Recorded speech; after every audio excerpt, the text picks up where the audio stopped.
Being married to you is very liberating. You're so much smarter than me, and it kind of takes the pressure off. That's true.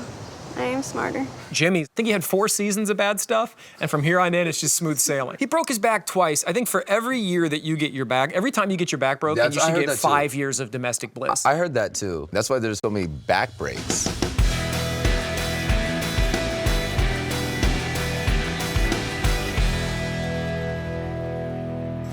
Why do Cowboys get up at 3 in the morning if breakfast is served at 6? Oh, gotta get the horses saddled. You're back.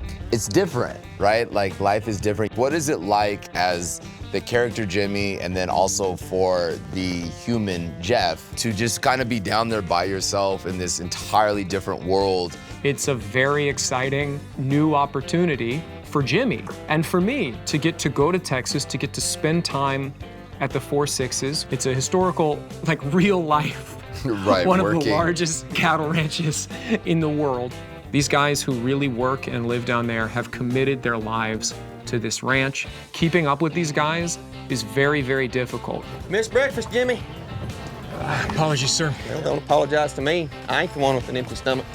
To do ranch work at the 4 Sixes, they ride young horses. Right. Because they're training these young horses. Young, barely broken, 2-year-olds. Sure. You know, it's like, hey, we're gonna be riding, we might as well Might as well make it hard. I can ride.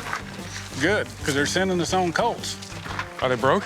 Oh, not so much. One of the sequences out there, before they ride out, they line up all these horses, and a lot of times these horses have never done this before, they're new at it, the horses get a little froggy. Yeah, and so there's a sequence set up in the script that a few of these horses start bucking, kind of pop off a little. So they've set up 3 bucking horses. They can't wait. And 3 of the the toughest, most badass cowboys at the Sixes. But they're not stuntmen. No, they're the Cowboys at the Sixes. When it went off, it was insane. And there's a cowboy named Brewster who was riding one of these horses, and I just see his horse buck him around a truck, and then I see the horse come out the other side of the truck. When we're up in Montana, the ratio of actors to cowboys, you know, there's a lot of scenes where, okay, there's 7 actors and 4 cowboys. When I'm working at the 4 Sixes, sometimes there's 2 actors. A lot of times, if we're doing, you know, cowboy work, there's 1 actor and 30 cowboys. It's like the best learning opportunity I could possibly imagine. The lifestyle in Texas and at the Sixes is also very different than the ranching lifestyle in Montana. The guys that work down there have families. You're my wife. That wedding in Waco tip you off, or? You're married, which is a whole other conversation, because I don't think we ever got the invite for the wedding, but we don't even have to get into that. So small ceremony. Yeah. This is our whole lives. Jimmy's lifestyle down there is very different than his lifestyle up in Montana. You know, he's a family man now. For Jimmy, that's the first time in his life he's ever had the opportunity to settle into a rhythm and a domestic lifestyle, and I think he loves it. I'm happy. The only time you fight working for me is to protect somebody on this ranch, or the ranch itself. Incredibly important origin story of Yellowstone is the branding of Rip. You're committing yourself to this ranch. Pretty standard. Something really awful happened. If you want us to take care of you, pledge your allegiance. And it is... At the time that Rip is branded, he's already been working on the Dutton Ranch. He has a sort of relationship to it. And that maybe mirrors you guys and your characters' branding a little bit more, because by the time you're branded, you're intimately familiar with the workings of the Dutton Ranch. I don't know that any set of characters has waited so long or been so, positively seeking the branding. Usually it's a result of something, and it's kind of like this is the choices are very dire. But Colby and Ryan have been like, Us. where's mine? We want to do it. Just chasing it almost. You want in? It's all the way in. I know. Couldn't have been happier. Y'all wanted revenge, but now you got it.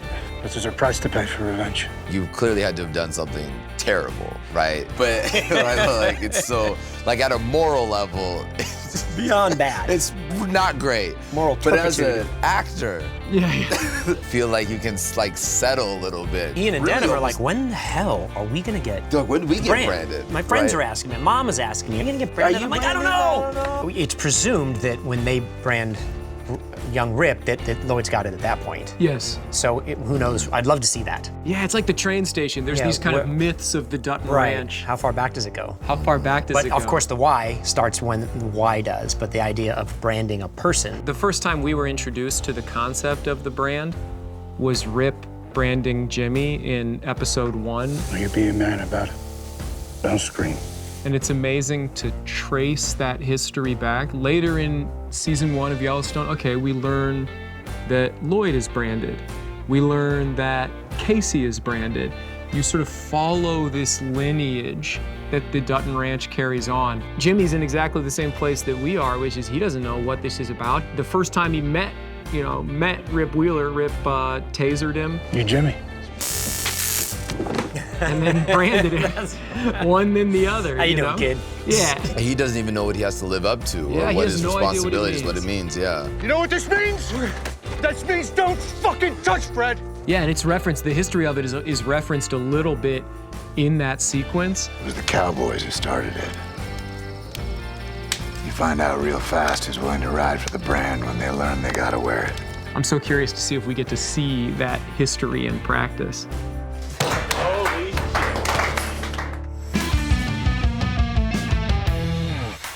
Governor Dutton has violated state law. Jamie makes a speech, more of like an all-out attack against his father. These are callous, calculated actions that are only in the best interest of the governor himself. I still believe that he is ultimately protecting the ranch, and the best way to do that is to get John out of power. Now remember, Jamie wants to sell. He said if you don't sell the ranch, you're going to lose it. I approve the sale of that tract. The hell you will. Yes, I will, because if I don't, the Land Commission will condemn it, and you will get paid 1/10 of what it's worth. So that's what he wants. What's in the way of that? John Dutton, he's governor. Well, got to impeach him. So it makes a very compelling argument, and he's not wrong. So I do believe him. It doesn't make any sense to me that all of a sudden he wants to destroy his father and the ranch. Tomorrow, you will call a press conference and you will resign from office. This is another one of those scenes that remind us how much Beth and Jamie actually have in common. Like Beth has argued with her dad so much, saying, Dad, this is not the way to do it. This isn't gonna work. We're only losing money. Give me the chance to save this ranch. Please don't let pride factor into this decision. It's just too big. She will exhaust every possible option to save the ranch with him as it is in the status quo until the very final moment. I can tell you what I think is best with data and facts and zero emotion. But I will do whatever it is you tell me to do. But she said that herself. She said, Dad, I'm gonna do this for you, and the second you're dead, I'm selling this ranch. You know, at this point, Beth's loyalty is to John Dutton, and Jamie's loyalty might be to the ranch. The way that we're going, there won't be a ranch to sell. What's next for Beth and Jamie? If there is a place our enemies go and nobody ever knows they went, then I think that's the place for Jamie. Up till this point, Beth has been unwilling to simply pull the trigger on Jamie, and Jamie has been unwilling to simply pull the trigger on Beth. A few episodes ago, we saw him Have an opportunity to run choose over, not. yeah. It feels like John is the linchpin that is keeping them from both going fully after each other. Did I lose a son today? He was never your son, Dad. And it's really exciting. Is this the moment that we cross that line? I think she'll try to have me killed. All right, y'all, let's roll. Cowboys do not say goodbye. So what do Cowboys do apart from a handshake if they're not gonna say it? A strong handshake and a dead look in the eye does say a lot. I got a hell here, brother. I know you do. If you need anything, you let me know. So I think one of the things it's like a little bit protective. Make sure you don't get that coat dirty. Something simple that's meaningless. Yeah, that's meaningless, but that's like their way of showing that they care. Lloyd says, bring those cups here and I'll fill them up. Grab your mugs and get them filled. That I think is Yeah, like that really was a sweet. great moment. You guys are not saying goodbye, but in some ways saying goodbye. And this becomes a huge moment for Teeter and Colby, a sort of big step forward. Colby runs out to say something to Teeter. Teeter!